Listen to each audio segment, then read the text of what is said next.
This is the first part of our lesson, taking a look at anatomically modern Homo sapiens. So part one, we'll just take a look at anatomy terms. This will go along with your reading in chapter 13. You're seeing right here a schematic of the oldest currently known AMHs fossil cranium here, the one known from Jebel Urhoud, which is 300,000 years old. So we are going to review fossil evidence for our earliest modern humans, anatomy details, and that will include you because AMHs is you, anatomically modern Homo sapiens. Just as a reminder, in this unit, you do want to keep some sort of a card list or study review list of acronyms, right? When we use letters like AMHs or mtDNA or MRCA, etc. There's a lot of them in this unit from all four of the chapters that you're taking a look at. So if you keep a little card file of that, it'll be super easy when you see a quiz or an exam question for you. All right, moving forward. Our earliest fossil evidence of our direct ancestors are sometimes referred to for the general public as early moderns, but in regards to what we're looking at in this particular class, they are anatomically modern. So in a course like yours, you'll see AMHs or anatomically modern Homo sapiens, but you may not see this in a general conversation for the everyday public because, right, they haven't had the class. The very earliest versions of genus Homo are known as archaics. You took a look at one archaic sapiens in particular in chapter 12 at the end of unit 4, and that was Neanderthals. Very, very little overall difference between Neanderthals and modern humans. There are also several other archaic lines. Denisovans would be one that you may have heard of in social media or science blogging. We don't have as much data for the other archaic versions, Heidelbergensis, for instance, as we do Neanderthals. But one of the things that you do already know is that a very large percentage of humans on the planet today do carry some genetic Neanderthal markers. As I've been mentioning and you've been reading, and you may have already known when we started the class, all of the earliest members of Homo sapiens, was exactly your species, are from Africa. So what you're looking at in this particular week of the unit is that origin spot, the anatomy of the original group, and then how did they disperse throughout the planet, the rest of the continents and so forth, replacing some earlier versions of genus Homo, which were still around. So at 300,000 years ago, there were plenty of bipeds or hominids, but one of the groups that was a little bit diverse coming out of Africa are the ones that are still with us today in you. The timing for this is about 300,000 years ago, a little bit more in our most scientific dating. Again, in chapter 13, you'll be reading on this a little bit. And that is in association with stone tool technologies, hunting technologies, shelters, burial of other humans, and so forth. That's not too different than what you were reading about with Neanderthals. Now, Neanderthals were super cold weather adapted, but the general strategies are very the same, very, very similar.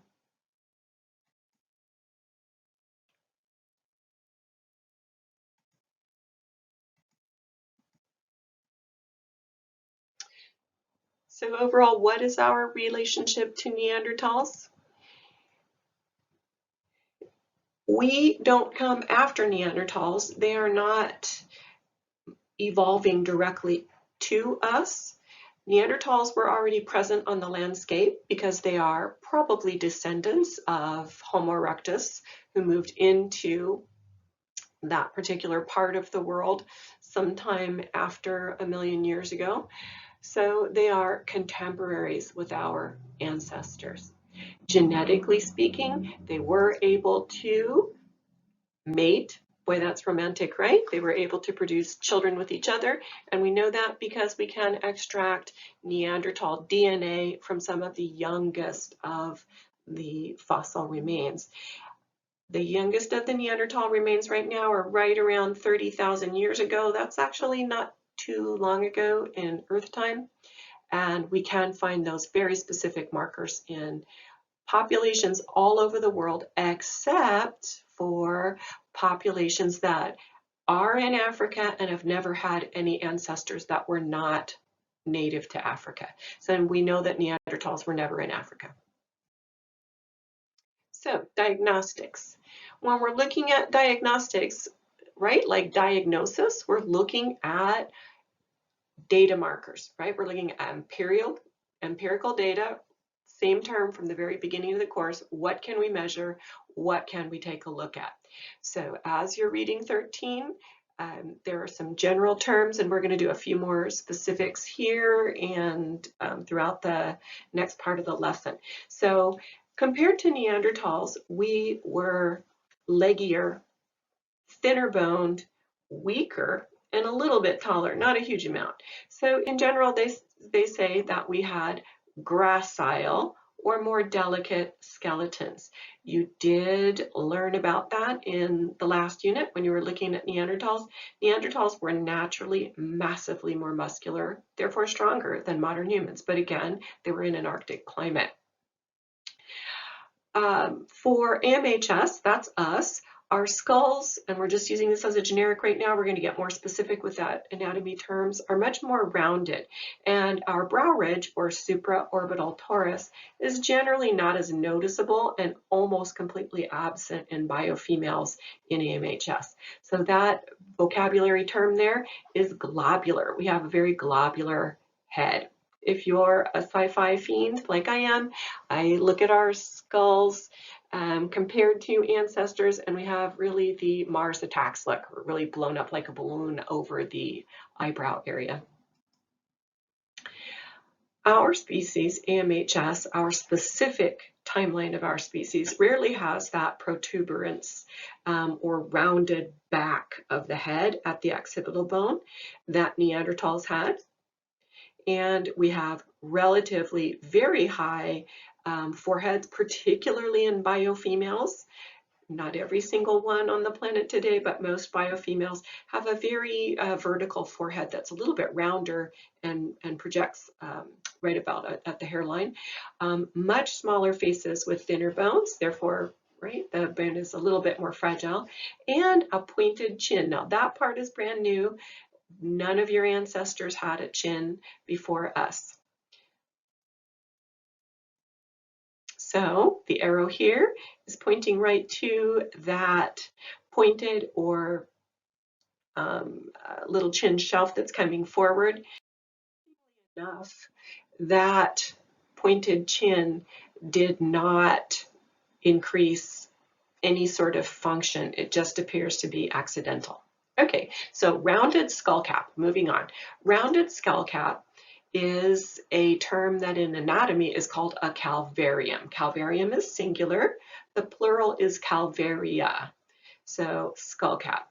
If we're looking at from the superior, that means looking from above your head flat down, this area is the superior or upper portion of your frontal, occipital, and parietal bones. And so in the diagrams here, this one drawn out, you can see the frontal bone, which is the larger one towards the top of your view, and the two on the sides, which is a pair of parietals.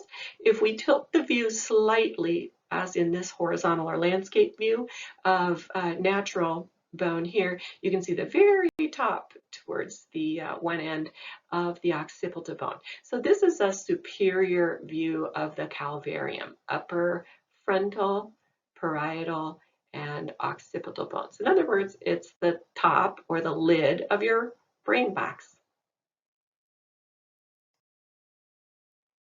Okay, 4 terms here, and you're going to see these questions in quiz, exam, or both for the last exam. Skull, which is a very specific term in anatomy. We've been using it generally, but now we're going to use it very specifically for testing.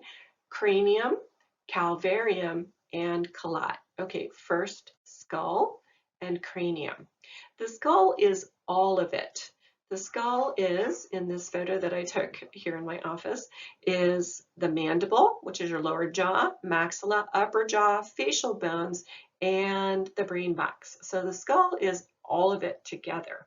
However, we want to have different vocabulary for the rest of the parts, and that vocabulary is subtractive because, as you can see from this photograph right here, the mandible is not hard attached to the rest of your head, right? The mandible's there to chew.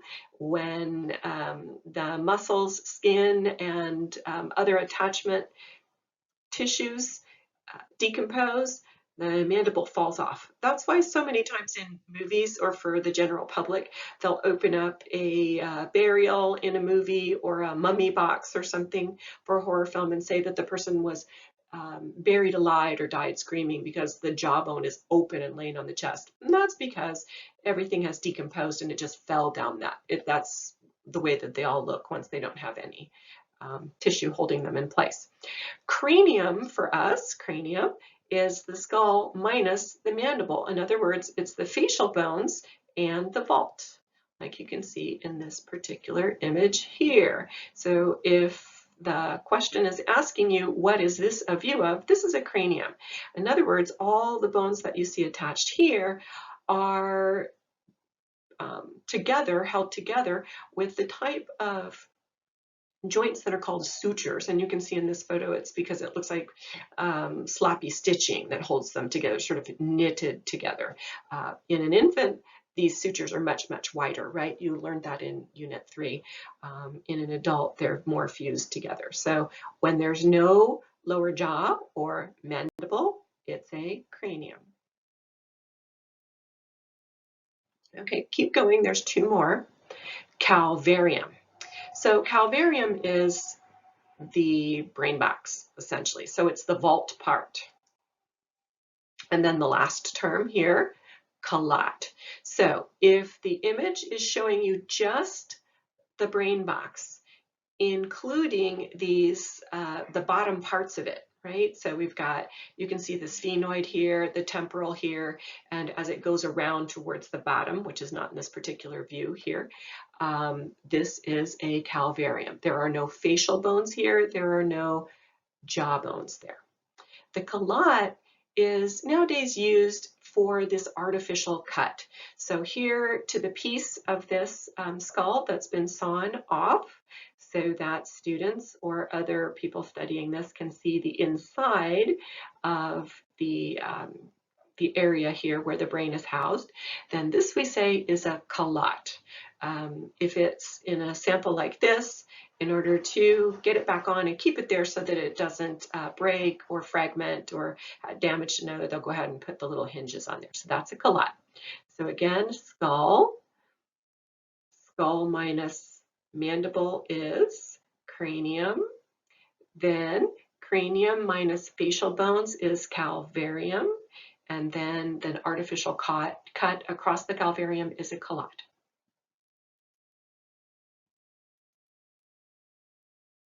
All right, self-quiz real quick. This one, what is it that you're looking here?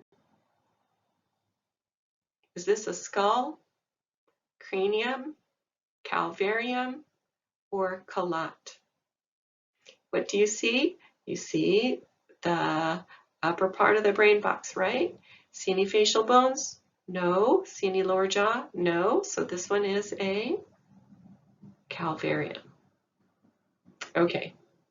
Yes, I know it has some cuts in it, and that's just because this particular sample did come from the coroner's office. And this one.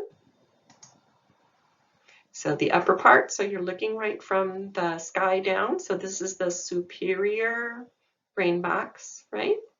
And your vocabulary term is right. Be sure you take notes, and you can, of course, watch this several times. Moving on.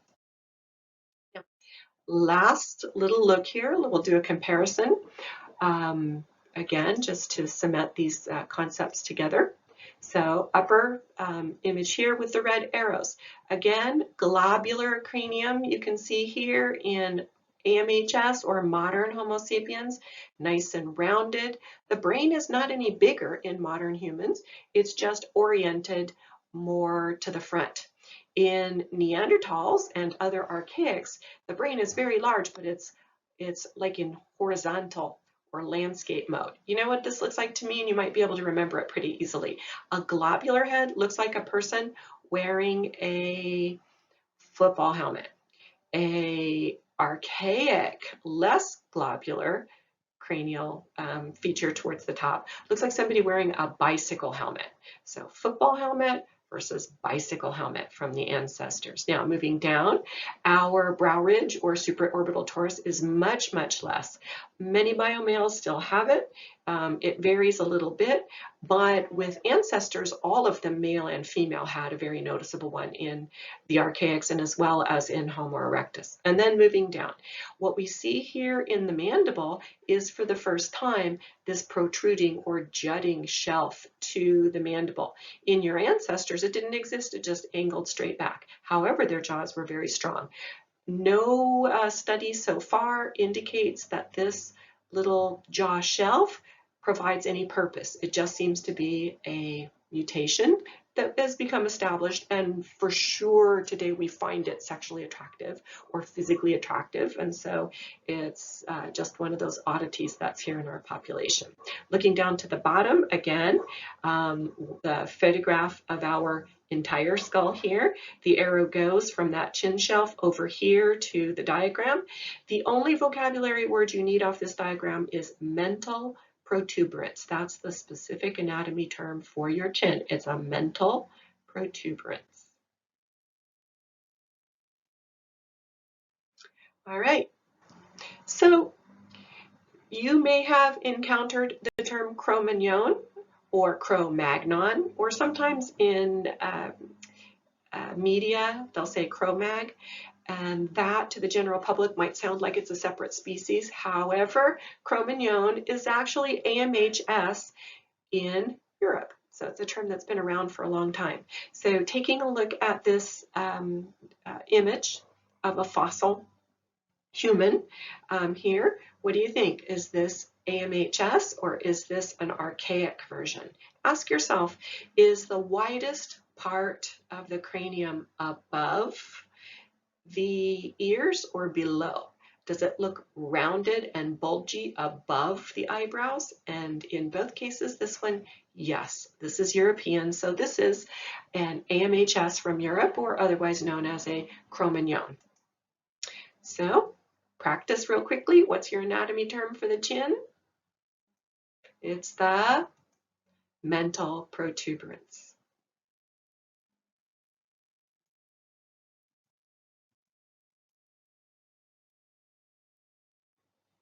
All right, we are finished with this portion of the lesson here. You've got a nice image of a human skull here that does have the cut for the calotte. All right, I know you know what to do with visual items, and I know you know what to do to prepare these for testing. So thanks very much.